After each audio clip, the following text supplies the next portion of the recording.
Welcome to you all. Hope that this session will give you about an introduction to critical path and costs involved in project network analysis.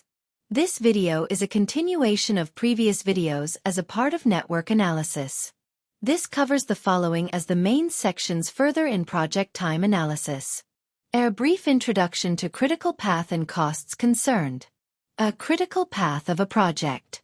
An example of the critical path. A project cost and related elements and the links to the previous videos.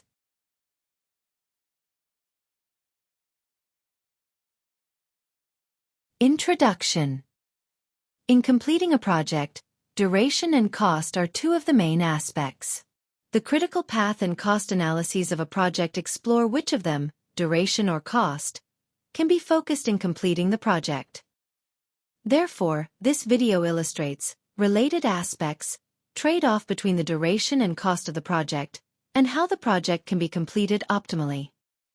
Further, this video gives more insight about elements of cost related to the project cost determination, and the terms used to indicate the trade-off point in relation to the association between project duration and its cost.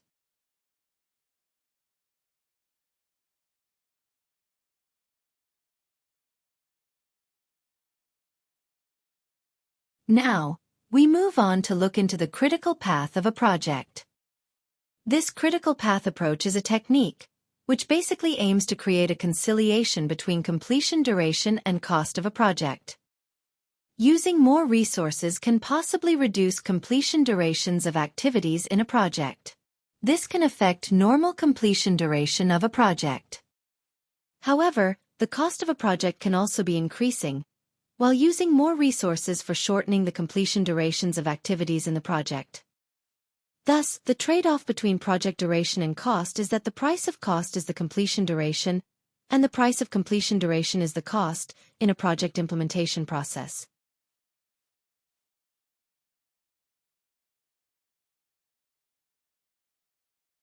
For optimization, it is important to manage both the duration and cost of a project. Hence, the critical path and cost analyses are the enhanced approaches for managing them. In the approaches, the durations of activities are of deterministic task times. To draw the network of a project, the activity-on-arrow approach is generally and mostly used. However, it is also possible to use activity-on-node approach to represent project network. This explanation also uses the activity-on-arrow approach as in previous videos to have consistency in applications and illustrations. In completing a project, the activities that must be completed in time without delay are known as critical activities. While indicating them in the order of completion, it forms the main path for completing the project as a sequence of main activities in order of completion, as explained in previous videos. And such main path is known as the critical path. In other words, among the paths of a project, from its start to end with activities concerned, the path that has maximum completion duration is known as the critical path, which is indicated by the path's relative activities in their order of completion. Here, you are given an example for identifying the critical path of a project.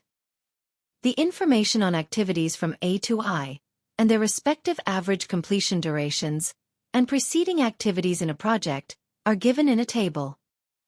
Using the information, draw a network diagram for the project first. Based on it, determine the critical path and its critical activities.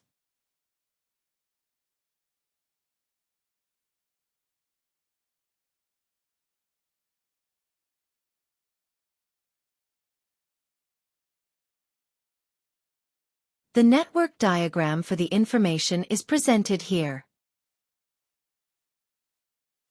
After completing the network diagram, you have to work on determining the earliest starting time known as EST, latest finishing time known as LFT, and the critical path, or activities, of the project. Now first, earliest starting time.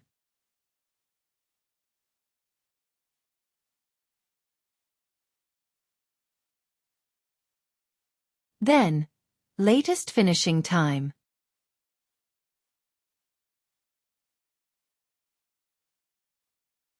and, finally, the critical path and critical activities of the project.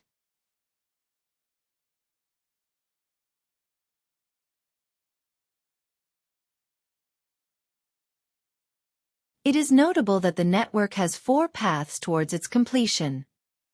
Path 1 is with the activities A, D, and H that has completion duration by adding its activity duration 10 plus 10 plus 5 is equal to 25 days.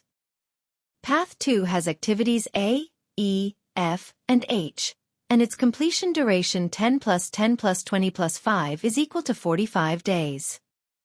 Path 3 has activities B, F, and H, and its completion duration 15 plus 20 plus 5 is equal to 40 days. And Path 4 has activities C, G, and I, and its completion duration 30 plus 15 plus 10 is equal to 55 days. Among these 4 paths, Path 4 is with the highest completion duration, and hence, Path 4 is considered as the critical path of the project. Therefore, the critical path should be said with the activities in their order of completion, and in this case the critical path is C, G, and I in order. This implies that the activities C, G, and I that represent Path 4 as the critical path are known as the critical activities of the project. Those critical activities are shown with the thickest line in the network diagram.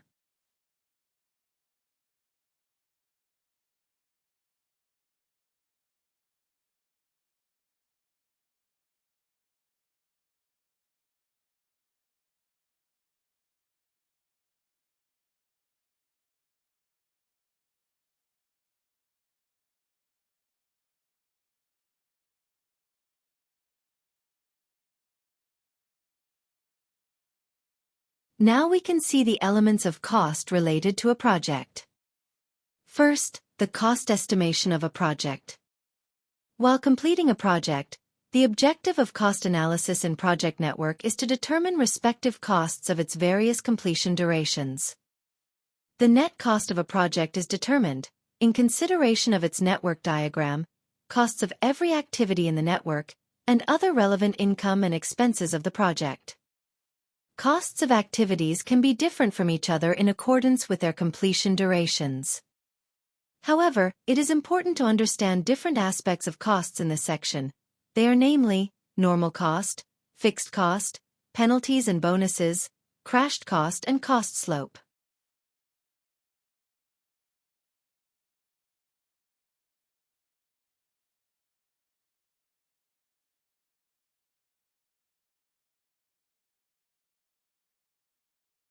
Second, the normal cost of activities.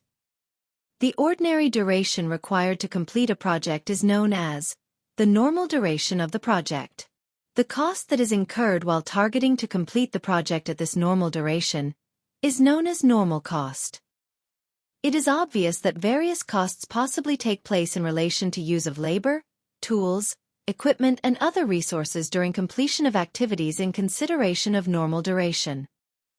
Since these costs are considered based on normal completion durations of activities, individually in a project, this duration-based activity cost is known as the activity variable cost. The sum of normal costs of activities can therefore be referred to the normal cost of the project. However, this activities-based normal cost of a project can be altered, to increase or decrease, by other possible expenditures, such as fixed cost, penalties for late completion, etc., and/or income, like bonus for early completion.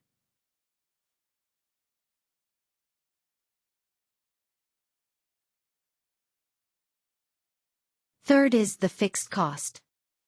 The fixed cost refers to the constant cost for every unit of duration. This fixed cost is independent for the project completion duration, beyond the individual cost of activities in the project. If a project, for example, needs 30 months for its completion and its fixed cost is $5,000 per month, the total fixed cost of the project for completion is $150,000, is equal to 30 times 5,000. Similarly, if the project completion is in 25 months, the fixed cost is $125,000, equals 25x $5,000.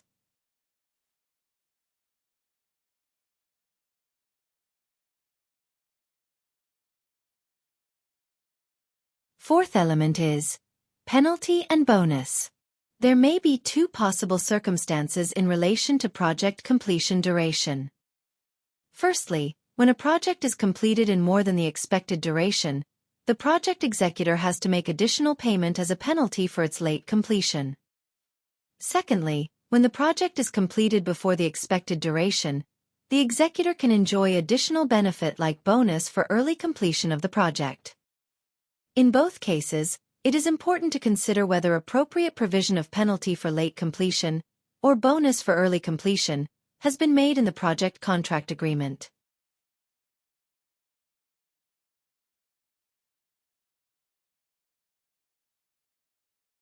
Fifth is the crashed cost.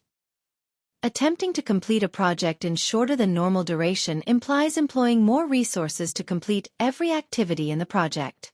Thus, the cost of employing more resources to complete an activity can increase its normal cost. This makes the particular activity to account more than normal cost to complete in a shortest time span. Therefore, the sum of normal cost plus the additional cost for completing the activity in a shortest period is known as its crashed cost.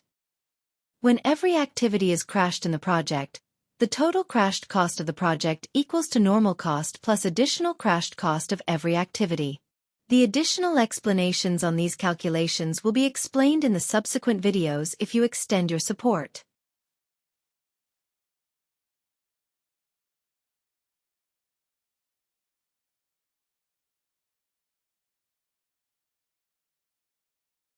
And finally, the cost slope. In relation to an activity, while completing the activity less than its normal duration by using additional resources, it is possible to determine additional cost per unit of duration saved, and this additional cost per unit of saved duration is known as the cost slope of the activity. Consider, for example, an activity requires normal duration of 20 days and relative normal cost of $20,000 for its completion. Instead, while aiming to complete this activity in 15 days, known as crash duration, utilizing additional resources is unavoidable. In this context, consider that the total cost of completing the activity in 15 days is $30,000. Note that the days saved from normal duration is 5, equals 20 minus 15, and the additional cost, known as crashed cost, for completing it in 15 days, for saving the 5 days, is $10,000, equals 30,000 minus 20,000. Therefore, the cost slope of the activity is $2,000, equals $10,000 divided by 5. Thus, the cost slope of an activity can be determined with its increased crashed cost, here $10,000, and saved duration, here 5 days, for crashing.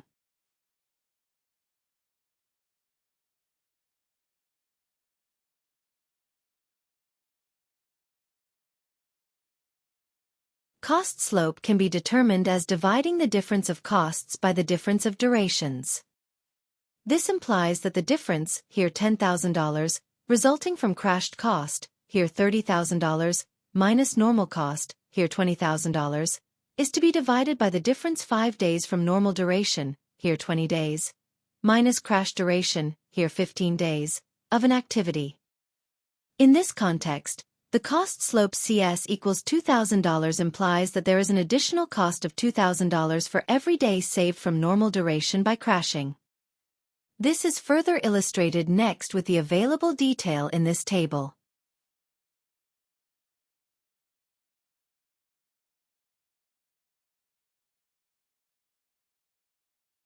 The illustration shows how the reduction of 5 days in activity duration, from 20 days to 15 days, results in an increase of cost from $20,000 to $30,000, thus reflecting the cost slope of $5,000 per day.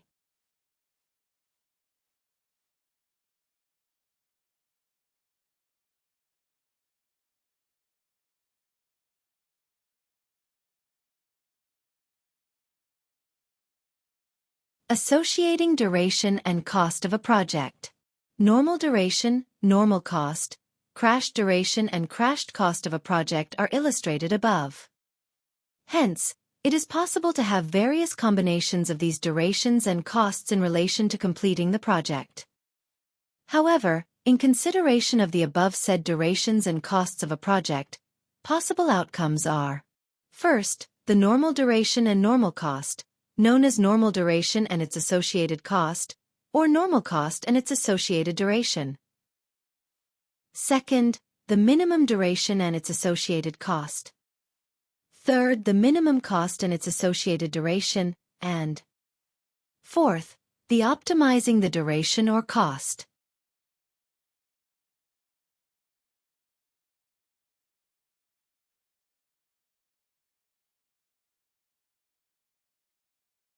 How to associate the duration and cost of a project, as given above, are illustrated in the following videos to come. In project completion, determining appropriate normal cost for normal completion duration is known as normal cost and normal duration. Similarly, for effectiveness, prioritizing minimum completing duration of the project can be viewed as the minimum duration and its associated cost, and prioritizing minimum cost of the project is known as minimum cost and its associated duration. However, a firm can prioritize the optimum project completion duration or cost, and can decide its associated cost or duration. It is notable that a firm's prioritization of optimum duration or cost on completion of a project depends on the firm's capacity and preference.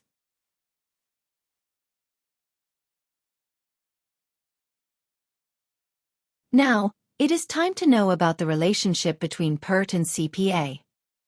According to PERT, for every activity in a project, 3 durations, optimistic, most probable, and pessimistic durations, respectively known as A, M, and B, are considered for determining its weighted average as mean completion duration. And by using these mean durations of all activities, the mean completion duration of the project as a whole is determined. On the other hand, durations of activities in a project are basically considered as already determined, and those activity durations are used to determine completion duration of the project. In this context, it is possible to consider the following. First, the average duration of an activity in PERT can be the deterministic duration of the activity in CPA. And second, the optimistic duration, known as A, of an activity in PERT can be the crash duration of the activity in CPA. These are the basic relationships between these two approaches on PERT and CPA.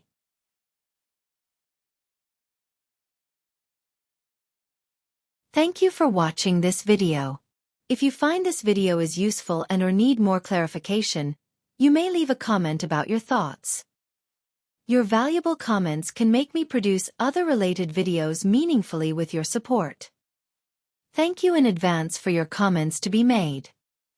You may watch other relevant videos if they are useful to you.